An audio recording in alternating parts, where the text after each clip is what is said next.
25শে December দেশের মাটি স্পর্শ করার দিনে জাতির সামনে বলেছিলেন আই হ্যাভ এ প্ল্যান। দেশবাসী সেই প্ল্যানে আস্থা রেখে 12ই ফেব্রুয়ারি বিজয়ের মালা পরিয়ে দিলেন বিএনপি চেয়ারম্যান তারেক রহমানের গলায়। ভোটে নিরঙ্কুশ সংখ্যাগরিষ্ঠতা পেয়ে এখন সরকার গঠনের নিশ্চিত পথে বিএনপি জোট। I have a plan.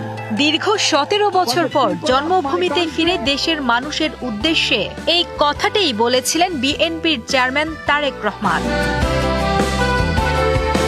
দীর্ঘ প্রবাস জীবনের মাঝেই তিনি হারিয়েছেন তার আদরের ছোট ভাই আরাফাত রহমান কোকোকে। বিদেশের মাটিতে একা সইতে হয়েছে ভাই হারানোর শোক।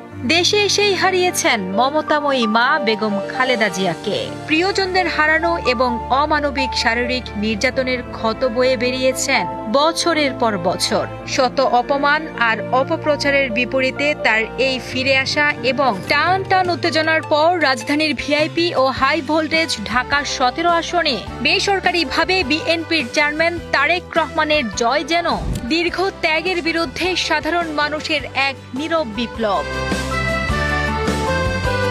ঢাকা 17 আসনে নির্বাচনী লড়াইয়ের দিকে নজর ছিল পুরো দেশের। সকাল থেকেই কেন্দ্রগুলোতে ভোটারদের উৎসাহ উদ্দীপনা ছিল লক্ষ্য করার মতো।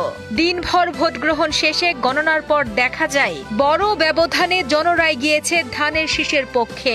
এবারের নির্বাচনের সবচেয়ে বড় প্রাপ্তি ছিল উৎসবমুখর পরিবেশ। সাধারণ মানুষের মাঝে দেখা গিয়েছে ভোটের আমেজ।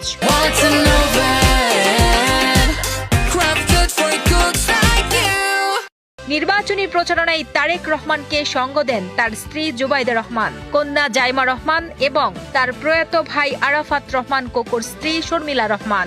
দীর্ঘ 17 বছর পর বাংলাদেশে এমন একটি অংশগ্রহণমূলক এবং উৎসবমুখর পরিবেশে জাতীয় নির্বাচন অনুষ্ঠিত হলো।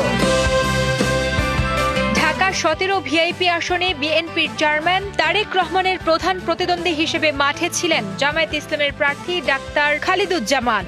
একই সাথে লাঙ্গল প্রতীক নিয়ে ত্রিমুখী লড়াইয়ের উত্তেজনা বাড়িয়েছিলেন জাতীয় পার্টির প্রার্থী আতিক আহমেদ। প্রভাবশালী এই প্রার্থীদের উপস্থিতিতে ঢাকা 17 আসনটি হয়ে উঠেছিল পুরো দেশের রাজনৈতিক মনোযোগের কেন্দ্রবিন্দু।